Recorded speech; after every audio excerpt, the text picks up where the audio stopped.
my dear teachers and students. समाज में दो प्रकार के लोग होते हैं, एक अच्छे लोग होते हैं, एक बुरे लोग होते हैं। हम जैसी संगति करते हैं उसका असर हम पर आता है। एक छोटी सी कहानी के माध्यम से इस तथ्य को समझने का प्रयास करते हैं। एक बहुत बड़े मशहूर वैद्य थे। जब कोई भी मरीज उनके पास आता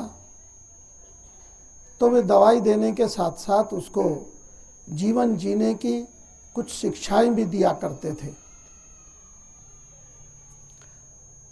उनका बेटा कभी उनकी बात ध्यान से नहीं सुनता था। जब तक माता पिता रहते हैं तब तक बच्चे उनकी बातों पर ध्यान नहीं देते, लेकिन जब वो मरणासन हुए तो उनके बेटे को ध्यान आया कि मैंने आज तक अपने पिता की कोई बात नहीं सुनी। आज मैं उनसे कुछ जीवन जीने की कला के बारे में सीखता हूँ।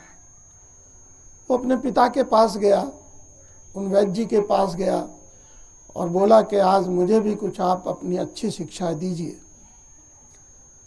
पिता वैद्य ने कहा, जाओ धूप दान में कुछ चंदन का चूरा रखा है, उसे एक मुट्ठी में लाओ और दूसरी मुट्ठी में जो चूल्हे पर राख है उसको लेकर आओ।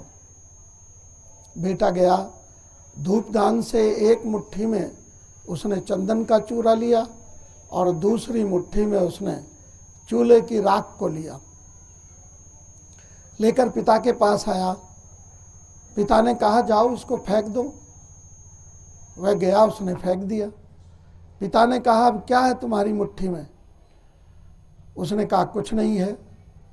उसने कहा, नहीं, देखो जिसमें चंदन का चूरा था उसको सूंघ कर देखो। सूंघ कर देखा तो उसमें महक आ रही थी और जो कोयल की काली राख थी उसको देखा तो हाथ काला हो गया था। पिता वैद्य ने पूछा, बेटे समझे कुछ? बोले, नहीं।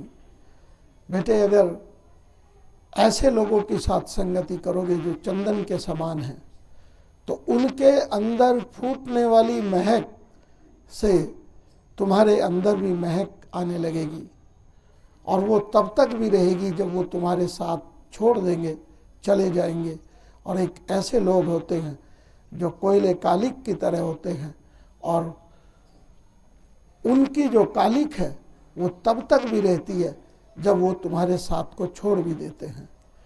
इसलिए प्यारे बच्चों, सदा अच्छे लोगों का संग करो। तो अच्छे लोगों का संग करोगे तो आपके अंदर से भी महक उठने लगेगी और बुरे लोगों का संग करोगे तो वो कालिक आपके जीवन पर आजीवन रहेगी। Thank you so much.